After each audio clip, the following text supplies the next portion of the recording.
ప్రారంభమవుతున్న శుభ సందర్భంగా ఇక్కడికి వచ్చిన మీడియా సోదరులందరికీ, సోదరీమణులందరికీ, మీడియా పెద్దలకి, రాష్ట్ర దేశ కీలకంగా ఆంధ్రప్రదేశ్ ఎలక్షన్స్ని చూస్తున్న మీడియా హౌసెస్కి, మీడియా ప్రతినిధులందరికీ, సోషల్ మీడియా ఛానల్స్కి, ప్రతి ఒక్కరికి నా హృదయపూర్వక జనసేన పార్టీ తరపు నుంచి నా హృదయపూర్వక నమస్కారాలు. ఈ రోజున ఒక పాలకొండ మినహా దాదాపు 20 మంది ఎమ్మెల్యేలుగా 2 పార్లమెంట్ సభ్యుల్ని ఈరోజు అందరికీ బీఫామ్స్ ఇవ్వడం జరిగింది. పాలకొండ అభ్యర్థి కూడా దారిలో ఉన్నారని తెలుస్తూ ఉంది. వరుస వారికి కూడా అందజేస్తాం. ఎన్నికలు చాలా కీలకమైనవి.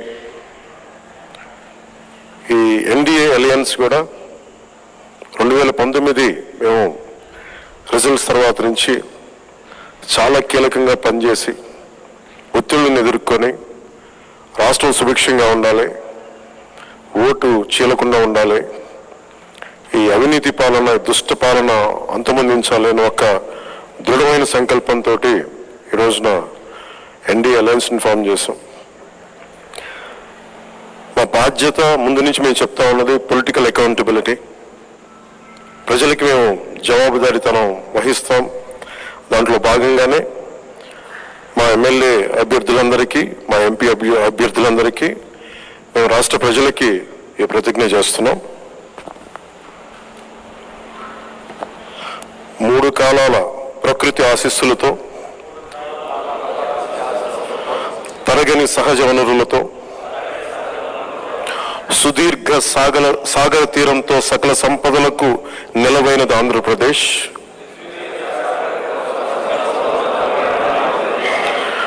అప్పుల ఆర్థిక విధానాలు, తప్పుడు పరిపాలన వల్ల ఇప్పుడు మనకి తిప్పలు తప్పడం లేదు. 5 ఏళ్ల పాలనలో రాష్ట్రం అధోగతి పాలైంది. మనమంతా కలిసికట్టుగా నడుం బిగించి మళ్ళీ మన అన్నపూట ఆంధ్రప్రదేశ్ను పునర్నిర్మించుకోవాల్సిన అవసరం ఎంతో ఉంది. ప్రజాస్వామ్యంలో ప్రజలే ప్రభువులు కనుక వారికి జవాబుదారీగా ఉంటూ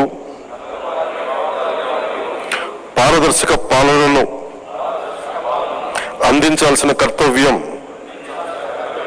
రాజకీయ వ్యవస్థది. తెలుగువారి జీవన రేఖ,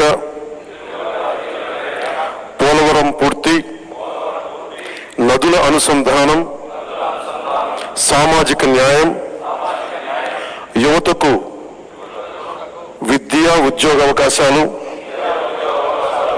మహిళలకు సముచిత స్థానం, జనం మెచ్చే రాజధాని, ప్రజలకు నచ్చే ప్రభుత్వమే పాలనకు గీటురాయి కావాలి.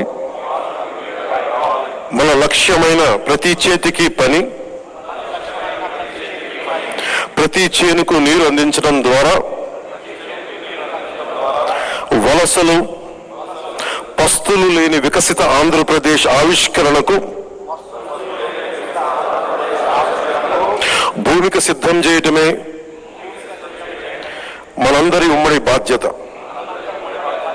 ఇందుకోసం వచ్చే ఎన్నికల్లో తెలుగుదేశం, జనసేన, బీజేపీలతో కూడిన ఎన్డీఏ కూటమి గెలిపే కర్తవ్యంగా కృషి చేస్తానని, మన పార్టీ నియమ నిబంధనలకు కట్టుబడుతూ కూటమి అభ్యర్థిగా పైన తెలిపిన ప్రతి మాటకు కట్టుబడి ఉంటానని భారత రాజ్యాంగం సాక్షిగా ప్రతిజ్ఞ చేస్తున్నాను.